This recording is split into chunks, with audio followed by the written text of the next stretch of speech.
Ja, mal schauen, wie es weitergehen mit dem Zeug hier.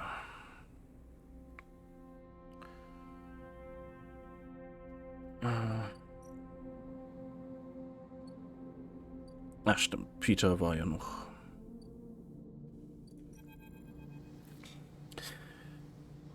Okay. The docking access is in chaos when you arrive. The cardo burst of welding torches, the shouts of crews gathering, the rapid flow of supplies and kit from dock to dock. You can tell already that news of the flotilla's imminent departure has reached this place before you. Come on. Come to join the Exodus sleeper. Peter approaches you from one of the working crews, a smile on his face, and a lightness in his step you haven't seen before. Not quite. Peter eyes you. I suppose you are here on Saul's orders again? He winks at you. Nothing Ember's hearth like to do more than ordering people around. I'm here by choice. Fair enough. Just your timing seems to always be a cycle or two after we get some requests from the hearth ship. He shrugs an exaggerated shrug. It must be a coincidence. Well, Saul has it lucky anyway. His request for us to dismantle the Axis and be the vanguard for the flotilla's onward journey to the starboard belt aligns perfectly with our plans. What plans? To leave this damned place, of course. We've been preparing ever since the cordon collapsed. If we can build our escape and make the hearth ships think we are complying with their orders at the same time, then it's a 2-in-1 for us. Peter shakes his head. Those idiots will never see it coming. You're leaving the flotilla? We are our own flotilla, sleeper. Peter looks away at the busy axis. We aren't going to tie ourselves to heart and step any longer. Why would we?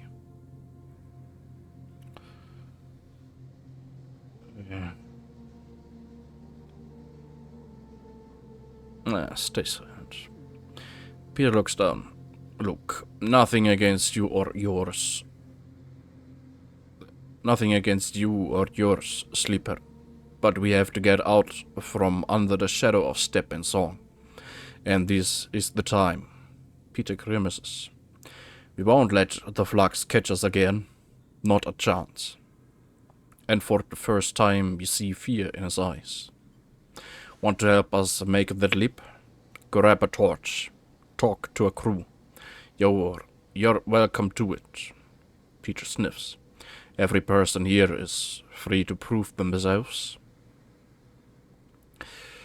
I'll help when I can. Peter nods. Just a stop on the road, sleeper. I'm afraid that's all this was. Peter glances out past the docking access, through the outer windows to the stars beyond. A lot of space out there for those willing to take it. He looks you in the eye. I hope you'll be around before we go. But if not, he smiles. Stay strong. And with that, Peter thumps you on the shoulder and heads back to his crew. With a purpose. A direction visible in every step of his rapid stride. Okay, dock dismantling. Ships from Emerson will act as scouts and security for the evacuees. Means dismantling the docking access. Okay.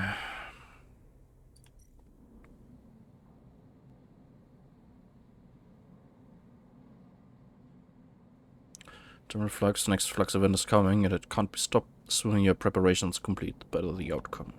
Okay.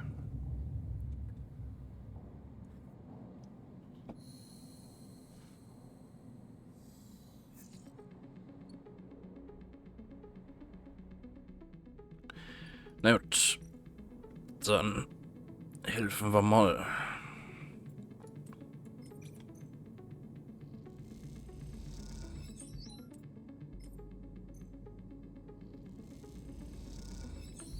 So, Plan gemacht. Peek beckons you over the wide mess table where they have set up a terminal. The hours of bleary-eyed work have left you both drained, and Peek looks ready to collapse. You slide onto the curved couch beside them, something dark and malevolent filling their screen like an oil stain. Shadow Protocol. Not quite. Peek's eyes seem to glitter in the screen light. This isn't what you think, Sleeper. Not by a long shot. You look again at the screen, leaning in close to the dark, curved shape to see its texture. You see whirls and currents like a river, a dark flow unlike the Shadow Protocol's dark tangle. You know exactly what this is. You've swum in this river, almost drowned in its shifting flow. It is the gardener's chorus, the dark cloud which blankets the greenway's networks, the bioorganic morass of a malfunctioning protocol grown vast and strange. I know this place. He glances at you. I thought you might have seen it, covering the greenway like a shroud. Peek meets your eye. Everything I have tried to do to contain the Shadow Protocol has been a failure. It slips through any containment, absorbs any countermeasure. That, unfortunately, is an unavoidable fact. And yet, the eye still spins. The Shadow Protocol is being slowed, partially contained. It has spread across the station, as we have seen, but in reduced pockets, in fragments. So I started to look outside of our test cases, outside of these fragments we have been poking and prodding in our little lab. Peek smiles. And look what I found. Peek taps a key on their terminal and you realize the screen is showing a recording of the data flow inside the eye's networks, sampled from hundreds of points around the greenway. You watch as a subtle shift occurs at the edge of the flowing dark curve that blankets the greenway. Something spreading, like an ink stain. Somehow darker than black, it bleeds across. The Shadow Protocol. Now watch. Peek eagerly points at the screen. You see something strange, a fizzing at the edge of the shadow, sparking, and then it is gone. And beneath, for a moment, a millisecond, you see into the networks of the greenway. You're reminded of an image you had forgotten, of pulling a plant from its pot and seeing a bone-white root ball where you expected to see dark soil. The white connections writhe like worms, and then it is gone, the dark flow closing up as quickly as it opened. It dissolved the shadow. Exactly, Peek nods. It protected itself. You think back to your meeting with the gardener, to that sense of something old and world, and inhuman to its core. Peek excitedly starts to explain. This is the only chance we have, the only countermeasure we have seen. In the moment it opened, I detected something, a centralized intelligence with the local ID gardener. This protocol, this system, whatever it is, can protect its network from the Shadow Protocol. But if it stays in the greenway, the eye will still fall. The station's systems are too exposed to spread across the hub, the shipyards, the spokes. Peek glances away. The only way to break it open, to spread the entity's network access, to spread the entity's network, access it, expand it, somehow. Peek pauses.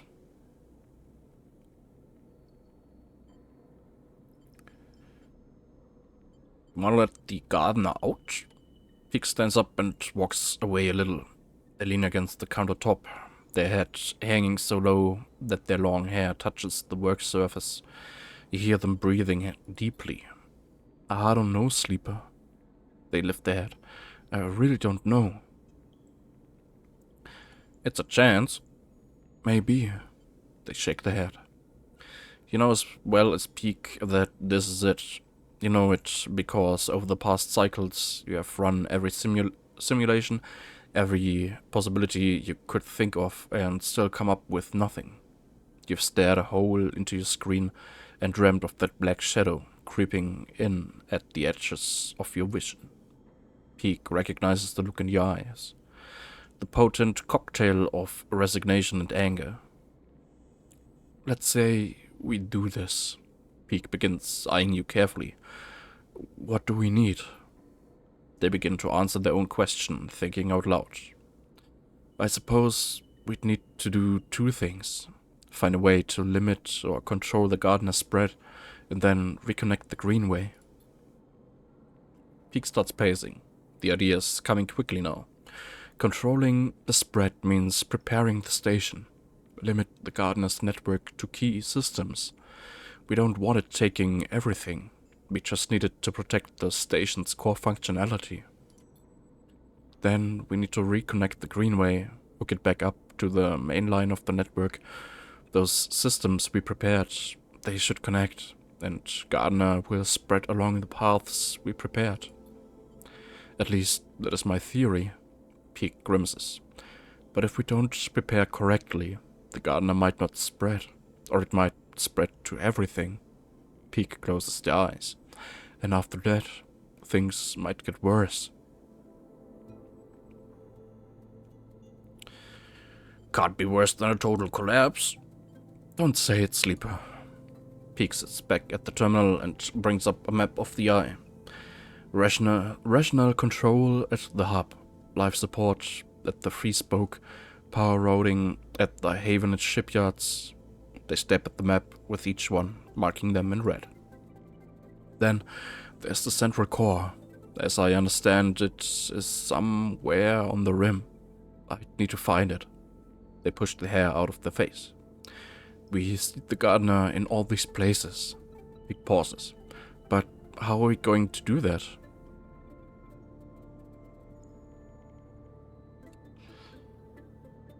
Bait the Gardener's attention. Peak smiles. Of course, the Gardener needs plants to care for. That is what their protocol dictates. They must have been part of the farming management systems of the Eye, back when Solheim built it. We seed greenway plants into those systems, and the Gardener will seek them out. Protect them. Peak stares at a map of the Eye. It's a wild idea, but it could work. But they pause. We'll need a way into those systems. Havenage has most of them locked down for safety purposes. We can't just walk in. I know a guy. Peak raises an eyebrow. Someone in the Havenage systems team? You're not. After everything he dragged you through, you feel like Feng still owes you. Time to pay him a visit. Okay, well... Peak looks at you sideways. I guess we should pay him a visit. Lead the way. You both leave the ship, carried forward by the excitement of the plan, and an eagerness to not look at the details too closely. You push any lingering questions to the back of your mind. Time to head to Feng's Bay. Okay.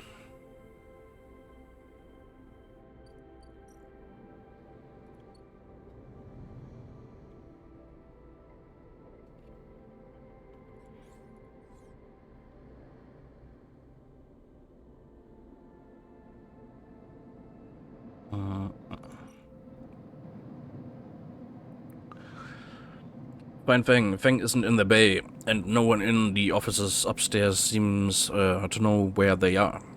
Your lone clue is an out to lunch note. The difficult man. Feng is both never where they say they'll be and always late. While this is no surprise, now is not the moment for wasting time. Okay.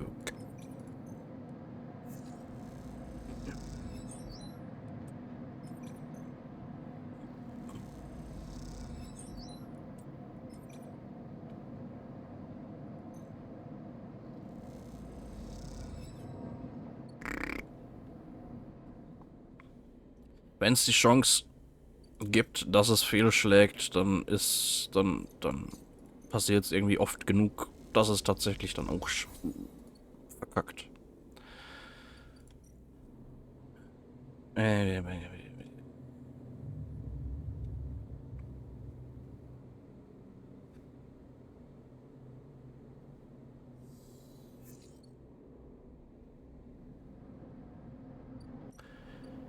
Feng.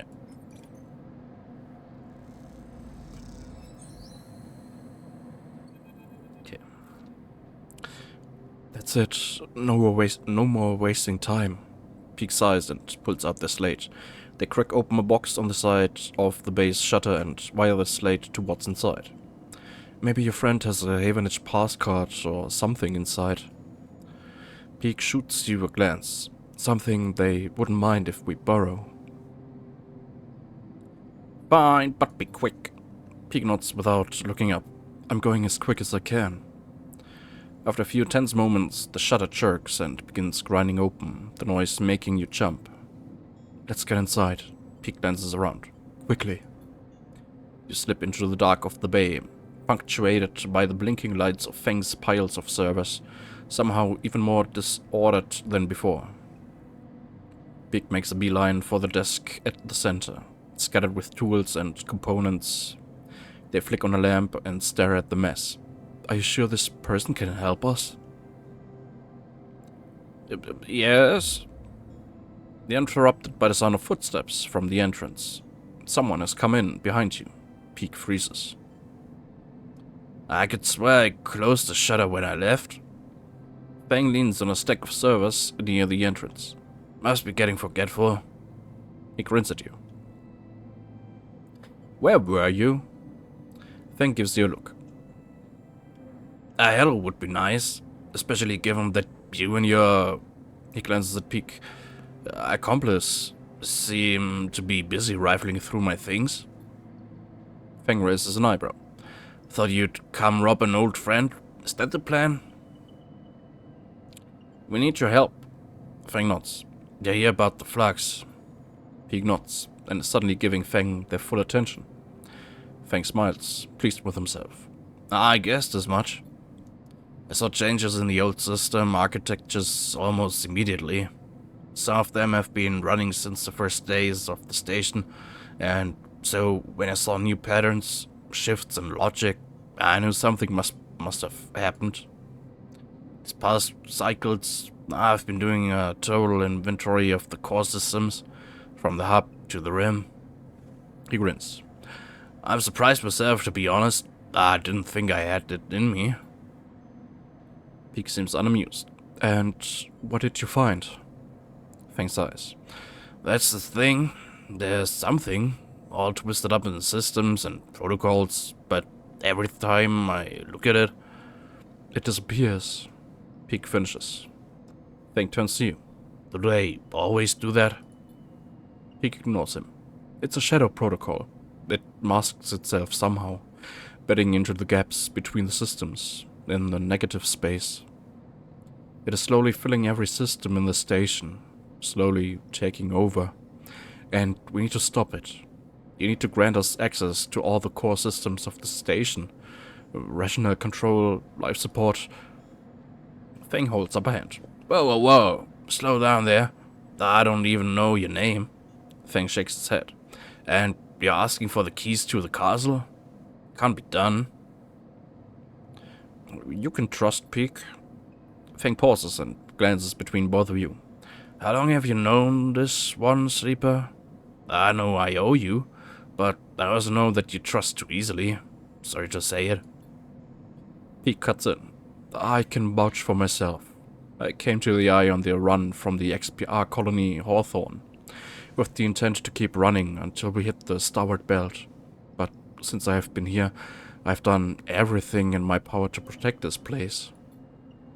I've helped to stabilize the refugee flotilla, to investigate the flux, to identify and make a plan to purge the Shadow Protocol from the station's systems. Meanwhile, Havenage has done everything to stop and slow these actions.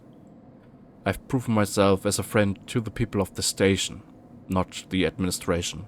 many times over, and I will not be doubted by someone who wears the badge of this corrupt administration. Peak fixes Fang with a hard look. Fang looks down at the Havenage jacket and shrugs. This is all I have in my wardrobe. Look, I have no love for the council either, friend, but someone has to run this place, and that someone is me. Fang walks over to the workbench where you are both standing and digs a slate out of the pile of tools. You want to prove yourself? Show me. Peak grabs the slate, and you recognize the tangled form of a fluxed node on the screen. Peak immediately starts tapping away at it, its tendrils unwinding, and the shadow just slightly delayed, slipping out of sight. Fang leans in. Interesting, he says to himself. Before long, Peak has unfolded the system completely, and it lies splayed out like an unwound ball of string.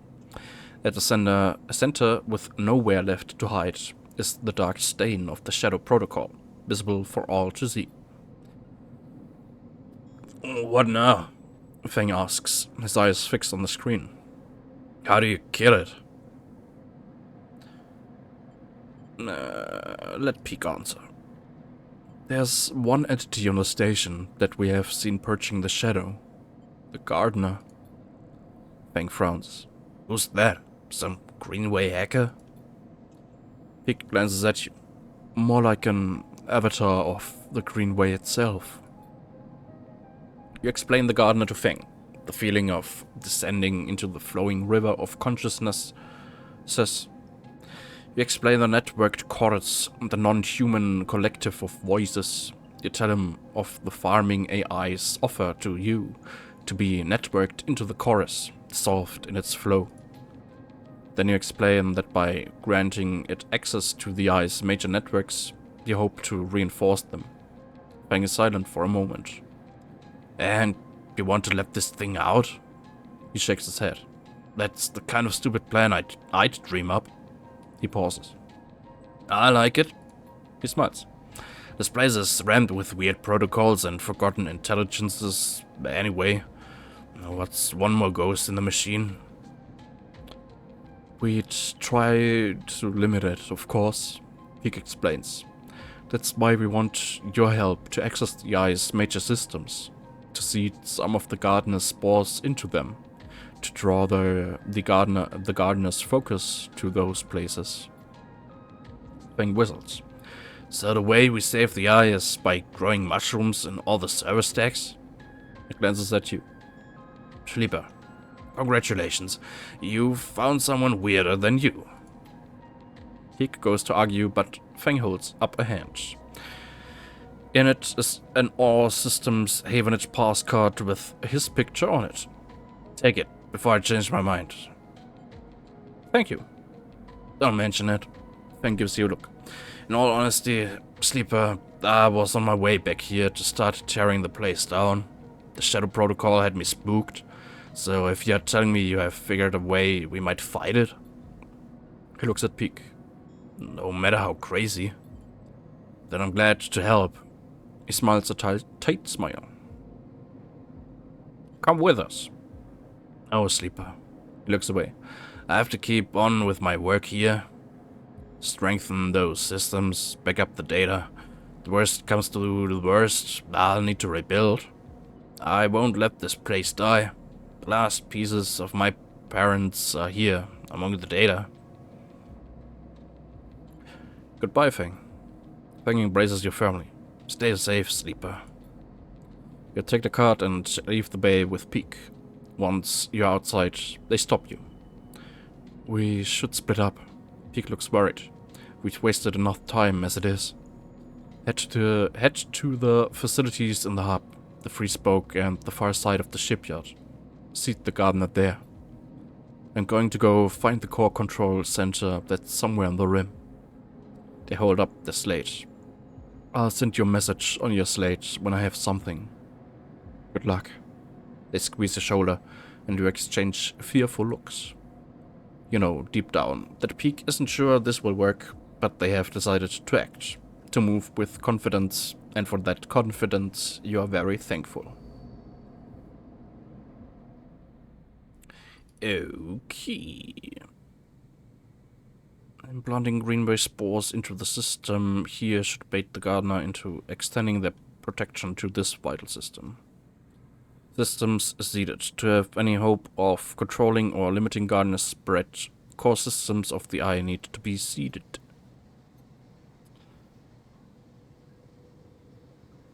Einfach nur Standard Pilzsporen? Okay.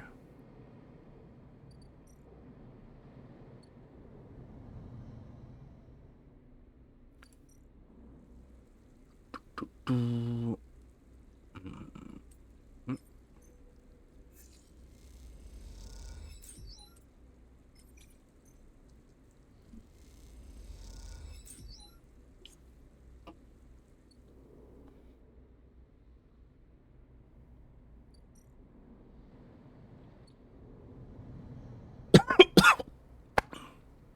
Hey. Life support.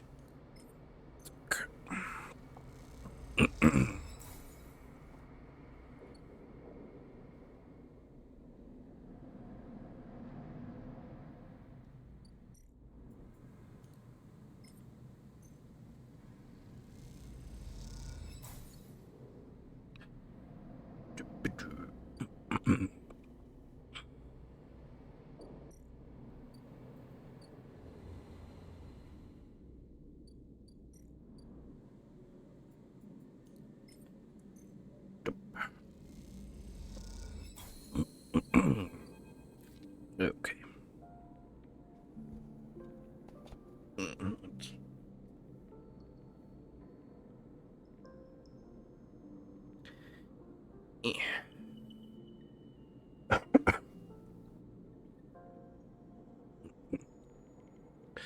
As you leave, the slate peak gave you chirps insistently.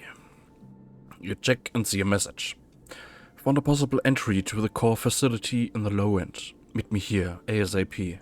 Peak. A blinking marker gives their position as on the free spoke side of the main block. Better head to the low end.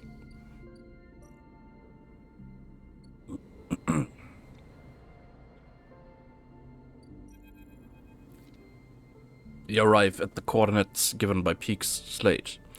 A rundown but active corner of the low end, where a short, glass-roofed alley turns off from one of the main thoroughfares. You wait in the mouth of the alley, leaning against the wall and watching the street life go by. Children hop across grids scratched into metal floor plates, playing games of their own, devising, while older residents sit and talk to play tavla. It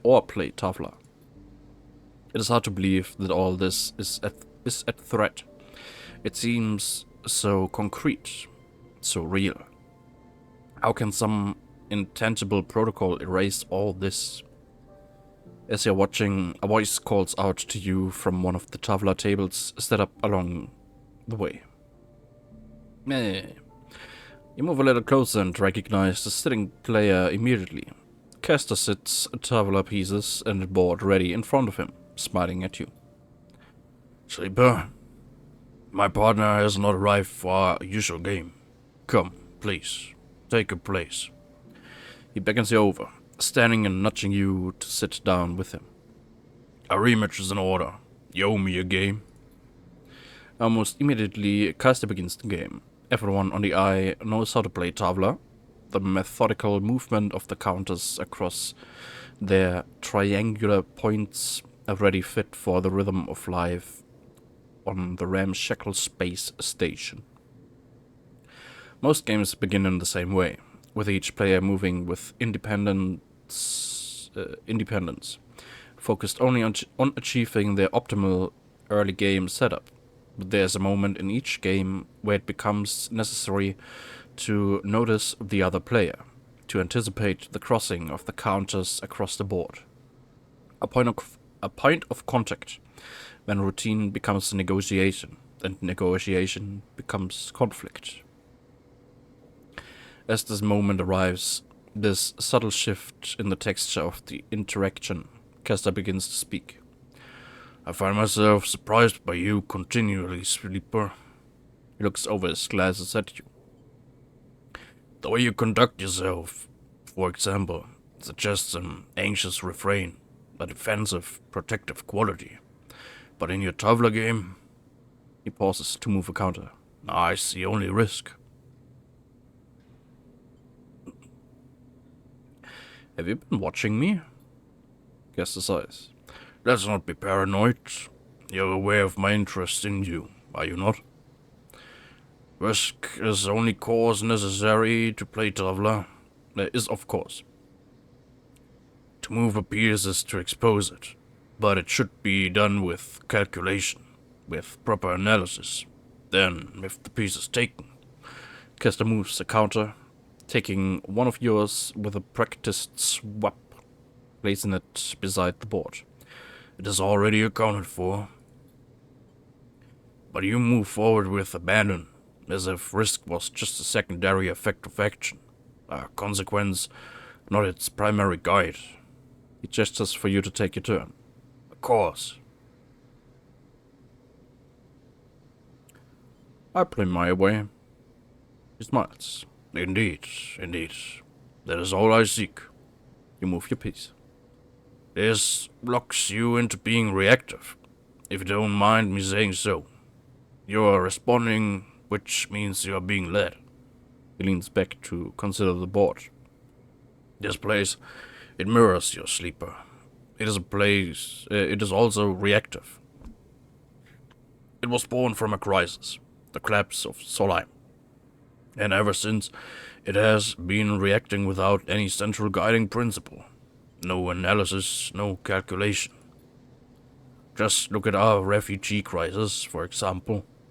It is all reaction, or risk-taking, and little risk calculation. First, I found the chaos enlivening, especially when trying to track its outcomes, but now I find it exhausting. He laughs. It always amuses me that this place is literally spun from the rim.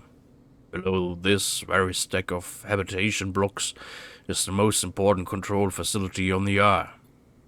Spun from the rim. He laughs again. What better metaphor could you find for disorder? His face drops. But why am I telling you that? That facility is precisely why you are here. He smiles an unsettling warm smile. You feel a shiver through your body, as if something has changed in the air.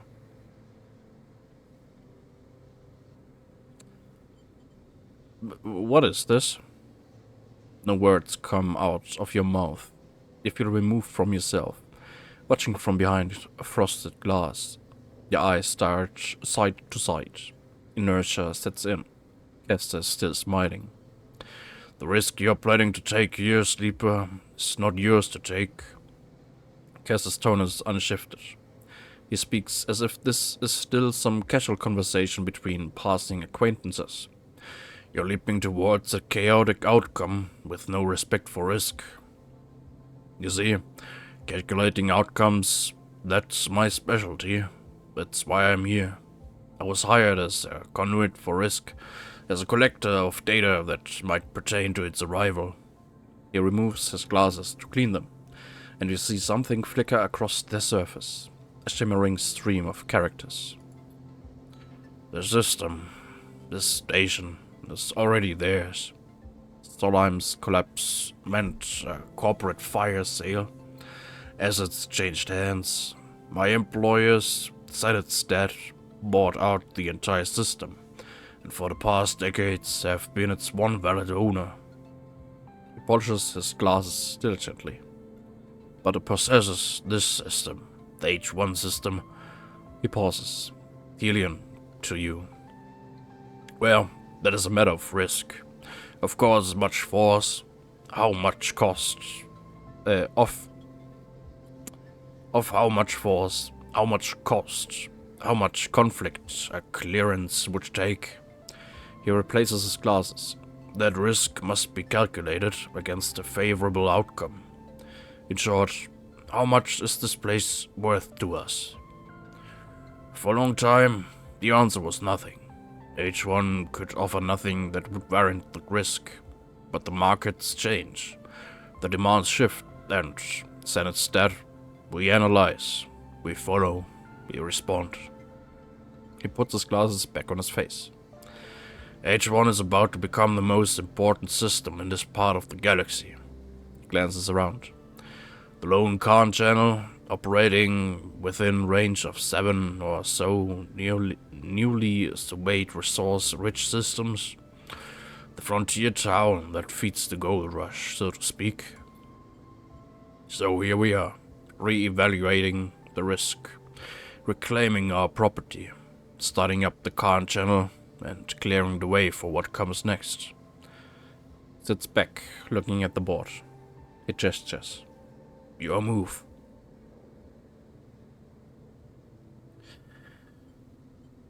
You will kill thousands. You manage to force out the words. Caster looks at it surprised. I'm an analyst, Sleeper. I will do nothing. He shakes his head. Senate that, as a corporate body, will take the required actions.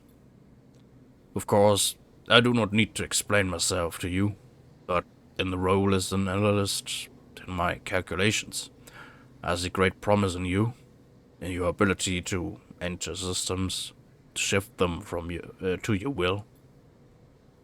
Not every sleeper has this capacity. I assume you know that. He smiles. It truly is a wonderful happenstance of SNARP's technology. I imagine even they are not fully aware of it. He takes his move, claiming another of your pieces, and as you watch, you realize the inevitability of his victory. I will make you an offer. To come willingly or come by force. The station will collapse. We can be sure of that. But your ability to work with data, well, for an analyst, that is very intriguing. He pauses to push his glasses up his nose. Very intriguing indeed. He glances around. Come with me, as a collaborator or as a prisoner. Consider the risk on one hand almost certain death, on the other a possible future. Analyst or not, you must see it. Speak now, Sleeper. The game is forfeit. You must see that. He holds out a hand. You're off well, you. You're needed. You feel a slight release in the inertia that grips you, enough to allow you to speak, to respond. You realize that you are already in Caster's hands, that you cannot move from this place if you wanted. Sleeper, you hear the familiar voice above the crowds. Sleeper, I'm here. You're unable to turn your head to see Peak, but you notice Caster's eyes following them as they come up from behind you. Then you see Caster's eyes glance down towards his hands, concealed beneath the table. Sleeper. Peak comes around the front of you and waves a hand in your face. We were supposed to be meeting, remember? Glance at Caster. Sorry, am I interrupting something? You cannot speak. Caster shoots Peak a wide smile. I know, you must be a friend of Sleeper. You watch one of his hands lift close to his body, some dark shape concealed in it, a weapon. You try to scream, to shout, but Caster's attention remains partially on you, and while it does, you can do nothing. Peak glances at your static form. What's happening here? Sleeper? They put a hand on your shoulder. Are you okay? As Peak stares into your eyes, you see Caster behind, his hand lifting, the dark object unfolding, and in the split moment it does, you feel his attention shifting to Peak, shifting away from you. As you do, you feel the inertia lifting, and you know this is the only moment you will have to act. Shove.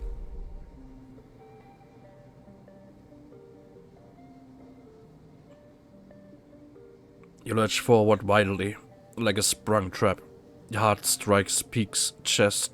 Your head strikes Peak's chest, and then carries them back into Caster. Somewhere some digital screeches echoing through the walkway. They tumble together, and the object in Caster's hand skids across the floor. You realize the screech is you. You get to your feet, grab Peak, and run. You run as hard as you can, the scream chasing you down the walkway as you shove through the residence, Peak dragged behind. You run from the cold grip of whatever power Caster had over you. The signals that locked you into this body of yours, that broke the connections and crawled up your spine. Eventually you stop, both you and Peak collapsing, heaving, breathing into the cold metal floor. When they are able to speak, Peak asks you to explain, and you tell them everything Caster told you. About Senate's death, about their claim on the Helion system, the reactivation of the Khan channel, the Helion system's growing importance. It flows out of you in desperate gulps, unable to believe your own mouth as you hear these words coming back to you. All you feel is the need to push back against the cold hand on your shoulder, the vast cold eye that has turned to look at the system, the ghost limbs of corporate control that are extending their reach. Peak is quiet for a long time. Then they speak. We have to finish the sleeper. They meet your eye. We have to complete the seeding of the systems. We have to get Gardner free. You're right. If the choice is between Gardner and these people, I will choose Gardner every time. Their eyes are cold and steely. I would choose anything over them. Stand together. The final control facility is here. I found it. Peak looks at you grimly. I can take you as soon as you are ready. Time's almost up. This is the only shot you'll have. Okay. Correct, the facility Peak has led you to is decaying, derelict, but they promise the core is still active. You just have to find it. Okay.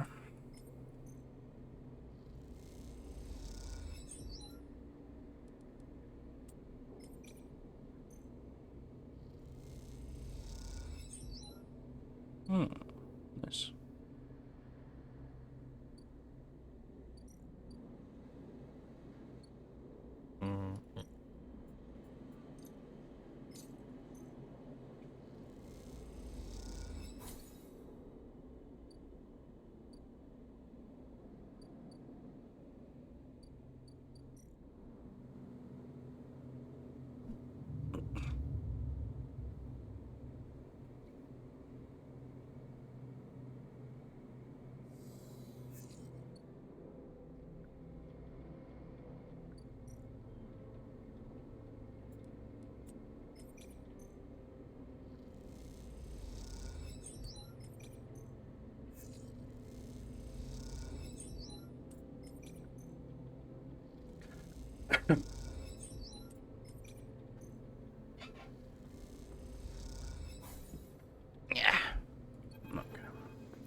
Sleeper, here. Peak calls to you from across the flickering corridor. An elevator to the core. They smile. This is it. There has been a long set of cycles hunting for a path through the derelict layers of old Solheim offices and workshops, but finally, here it is. The path down to the core. Rush over to Peak. As you do, the doors grind open. The dingy-looking elevator flickering as they do. You look at Peak, who nervously gestures for you to get in. Okay. The elevator bounces a little, but stays stable. You glance back to see Peak watching you nervously. They follow you in, sheepishly. Just a little nervous. Peak reaches over and punches the button for the lowest level, flinching a little as the doors grind closed. The elevator sets off, screeching through the floors as it does at an unsettling loud volume. I'd feel more comfortable if we spoke. He raises their voice over the noise. It's not going to be a short trip.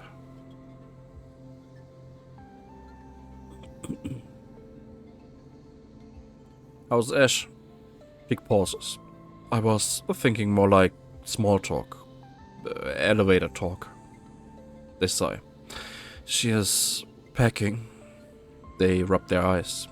Once Ash has set her mind on something, well, you know her. You know her now. You know what I mean. A screeching of the elevator fills the silence. Can she be persuaded to stay? I doubt it. I really do. He looks down. She left her life behind to take me out of XBR, out of Hawthorne. Can't imagine her settling for just anywhere. To be honest, I can't see her letting me stay either. But I guess things have changed.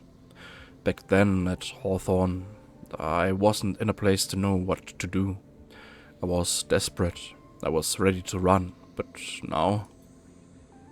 Pete pauses. Now I feel done with that. Done with denying my past, my history.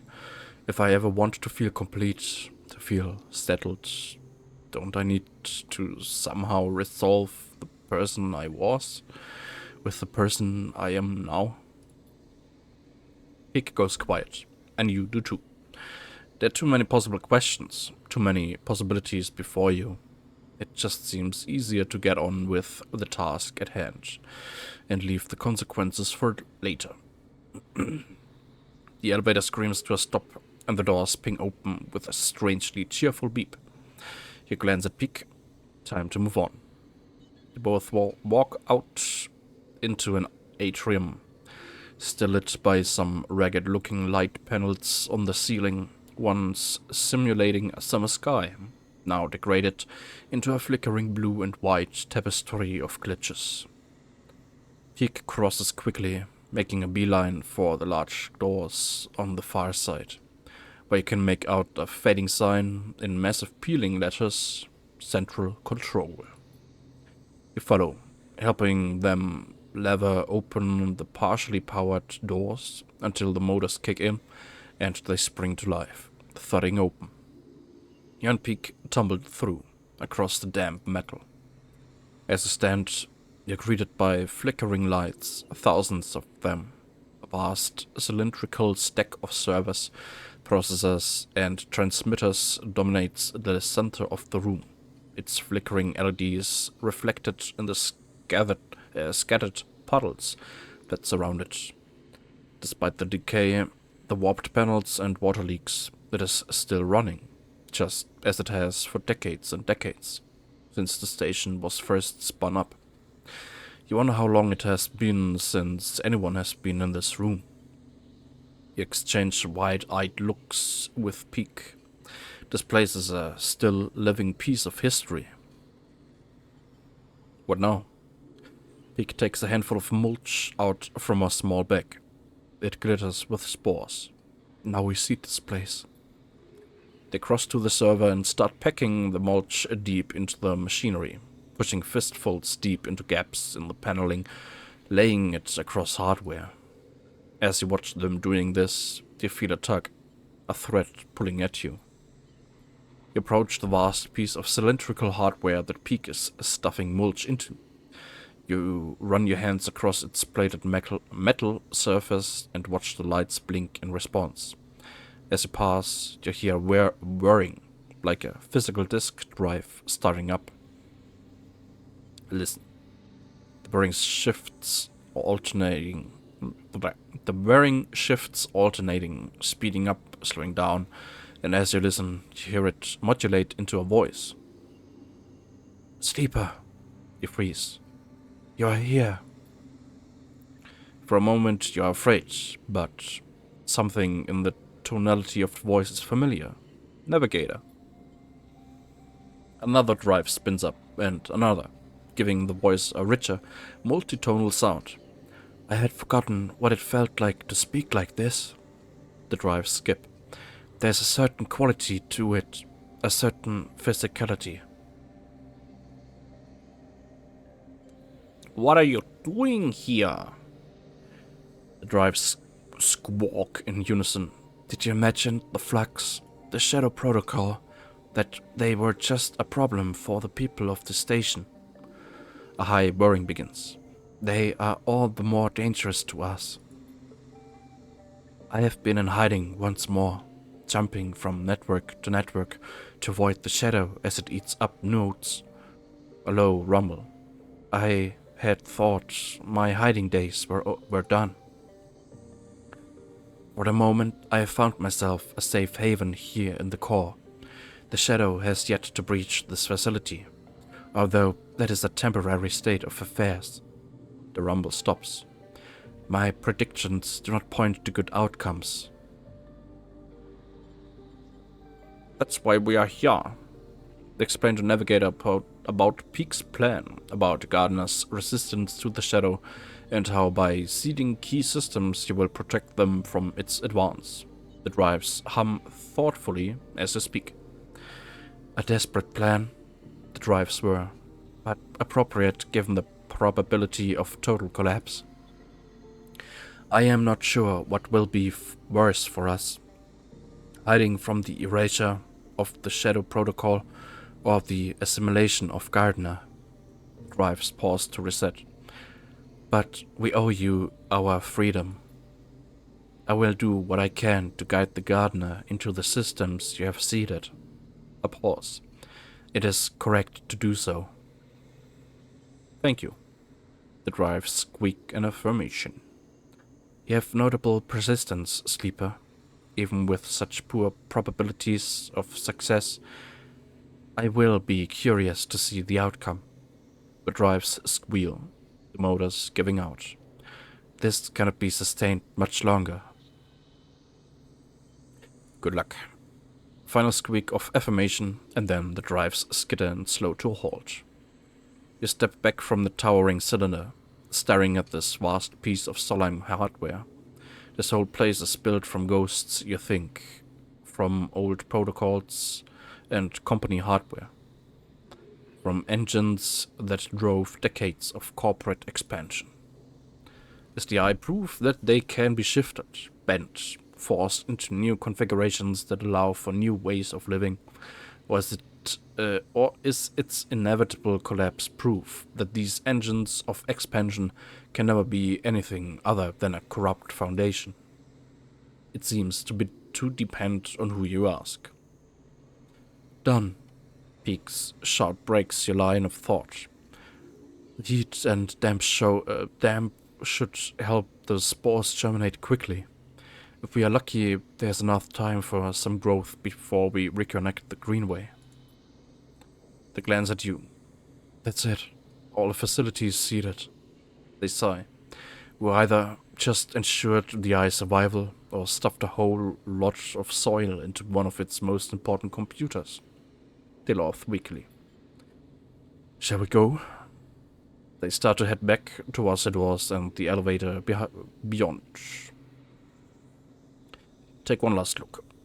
Wait for a moment, following the blinking lights. You don't know what might be tucked away in such a structure, what secrets it might hold, what histories.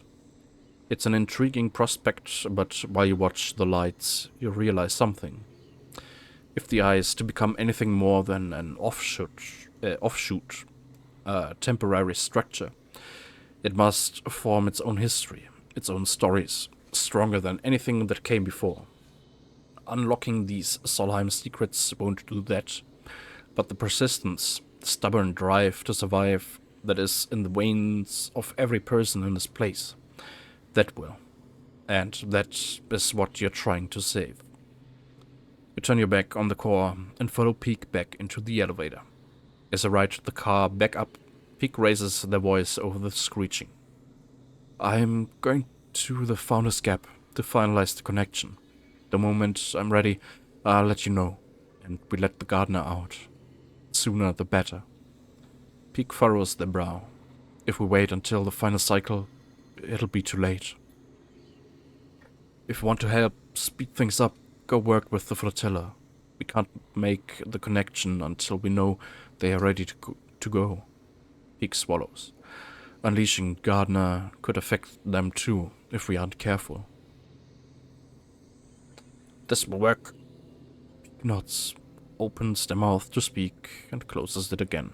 You ride the rest of the way in silence. When you reach the top, you go your separate ways, but before you do, Peak embraces you, burying the face in your shoulder. Their face in your shoulder. You stand there together for a moment, spinning with the eye, moving relentlessly towards an unknown future. And then they go and slip away. Let go, slip away. The pressure of the hug fading like a bruise as you begin to leave. Hey, okay. Sehr viel Text.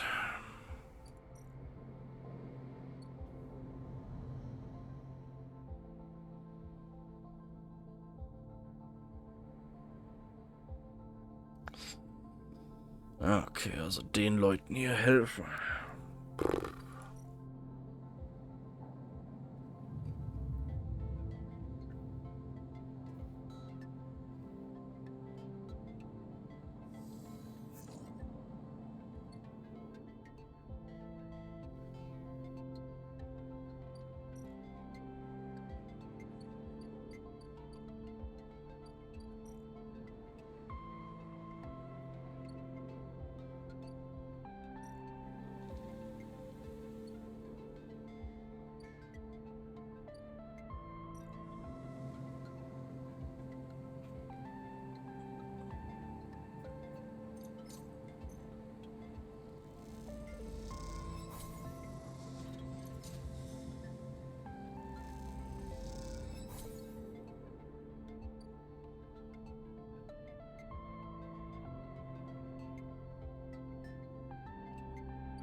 Just keep coming. Perhaps the flux event scared enough people that they really believe the eye will collapse. Perhaps they are sick of Avenage or of the council's infighting and the hardliners. Or perhaps they just want to take a chance at some new future, a place that is anywhere but here. Whatever it is, the evacuees don't stop. They come on the flotilla shuttles, on their own ships, however they can. You've seen so many faces pass, but they are almost meaningless. Meaningless now. A parade of features that seem both familiar and distant. You've been helping people, lifting bags, bringing in supplies, directing them to the berths you helped build. Some of them recoil from your touch, still unfamiliar with sleepers. Others treat you with pity, some with hate, snatching back their bags and storming off. Still you help. Still you carry boxes and bags. Nothing can stop you. You don't look for Saul. You know he's busy, just like you, trying to make this thing work, trying to fit as many people as will come onto the pilgrim seat. You know you will see him before all this is over. You keep working, but there's something in the back of your mind, something eating away at you. You try to push it to the back of your thoughts, but it keeps coming back. The eye is over. That is the thought. That the eye, even if the flux doesn't get it, is on its way out.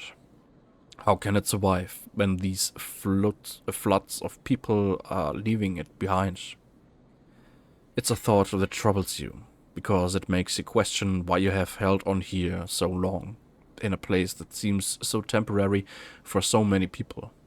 Are you just a stubborn idiot, someone who didn't get the message? Or are you strong, committed, for lasting the storm, for seeing the collapse coming and facing it head on? Because there's something you're sure of now. This place, like all places, is temporary. And as each phase passes you, each family packs up and gets on board the pilgrim seat, it feels ever more temporary, ever more fragile. Which means it either desperately needs protecting, or it desperately needs to be left behind. The choice is yours. Okay. Uh-huh.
Nice.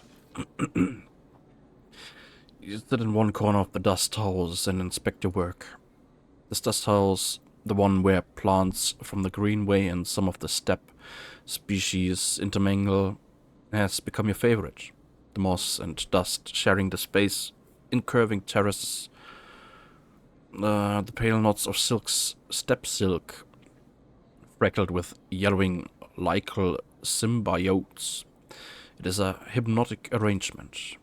You look down and see the intertwining of fungal threads and dust-caked roots, and feel a little glow of pride at what has been achieved. You hear the entry lock of the dust house hiss open, and assuming it is Aki, turn to greet her. "Oh, Sleeper, I should have known you'd be here." Rico smiles her warm smile, leaning on her crutch. "You must be one of the most green-fingered people on the station." "Rico, now, has it been so long?" She smiles a wry smile. "No need for any drama. I met some of the steppe refugees in the Greenway. They were gathering plants, and I confronted them. Turns out they were very friendly." She smiles to herself. "Aki was very apologetic, but I told them they were welcome to anything they liked. She told me I'd be welcome to come see her, and, well, I thought I'd take her up on her offer." She looks around the dust house with its strange hybrid ecosystem. "I have to say, I'm glad I did." "I'm glad too." I can see that. Rico limps over to you. She holds out a hand. How about you take me on a tour?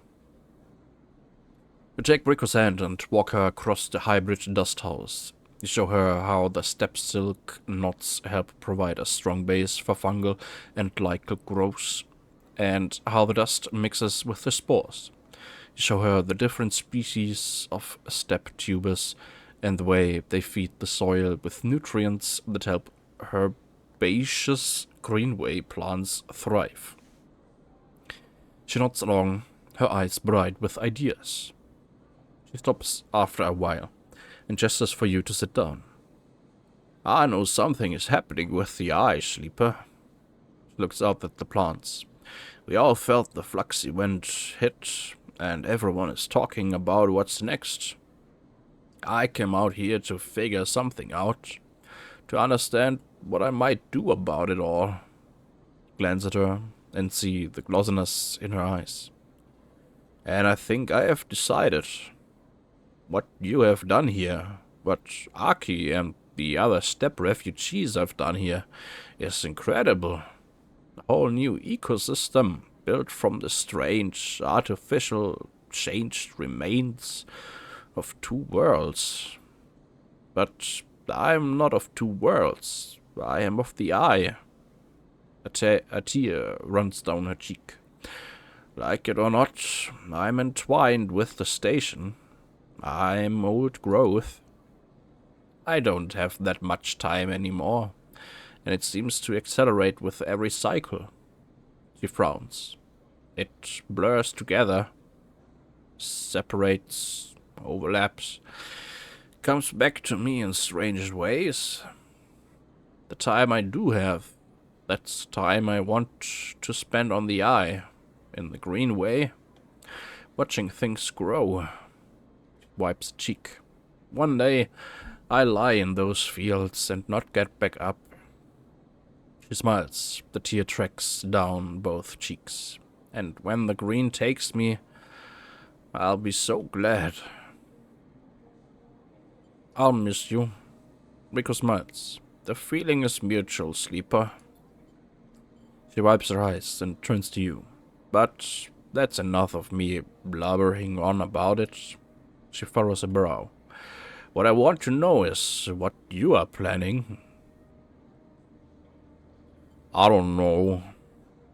Rico smiles. We all have to get to know ourselves, Sleeper. To know what it is that drives us. I'm sure you'll decide to act in the manner you know. But you also have to ask yourself why it is so. He places a trembling hand on yours. Don't neglect that. Oh. She suddenly lifts both hands. Don't let me forget this. She reaches into her coat and pulls out a transparent bag of sporting club heads with carefully preserved root systems. I'd like to plant these. If you go, you'll need them.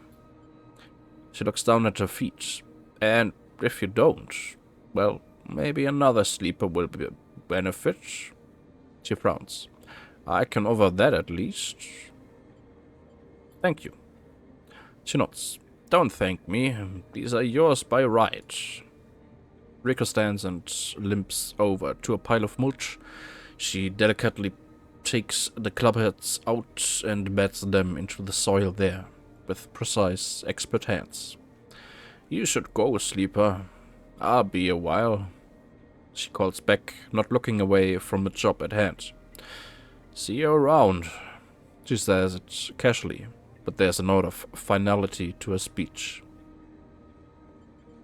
See you around.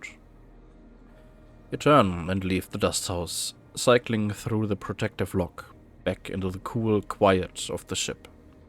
Aki's waiting for you. It's beautiful. She's looking through the observation window, and the green reflects in her eyes. The plants look happy together. She spots Rico with her hands in the soil. Ah, the botanist came. She shoots you a look. A friend of yours? Something like that. She nods. She speaks beautifully about the Greenway. I should go in and welcome her. She pauses. Are you leaving us? For now. He sighs. The first of many goodbyes. She suddenly embraces you, wrapping you in her layers of rough cloth. She pulls back. I wish you a steady step and a clear path. She smiles. A farewell from my world. I wish you the same. She nods and smiles one last warm smile before turning and entering the dust house. You watch as she walks inside, Rico turning with a smile to greet her. She kneels beside the old botanist, and you see her pointing to the club heads, asking questions. You're unable to hear them, but despite that, you can easily imagine the measured, even tone laced with excitement that Rico is using to explain the club heads, the Greenway, and much, much more. You turn, leaving them to their conversation. Your step is light, despite the burdens you carry, and the smile Rico and Aki were sharing is somehow still on your lips as you depart. Okay. Und den Rest machen wir dann nächstes Mal. Und ich glaube dann fast nächstes Mal wird es dann wahrscheinlich auch das letzte Mal sein.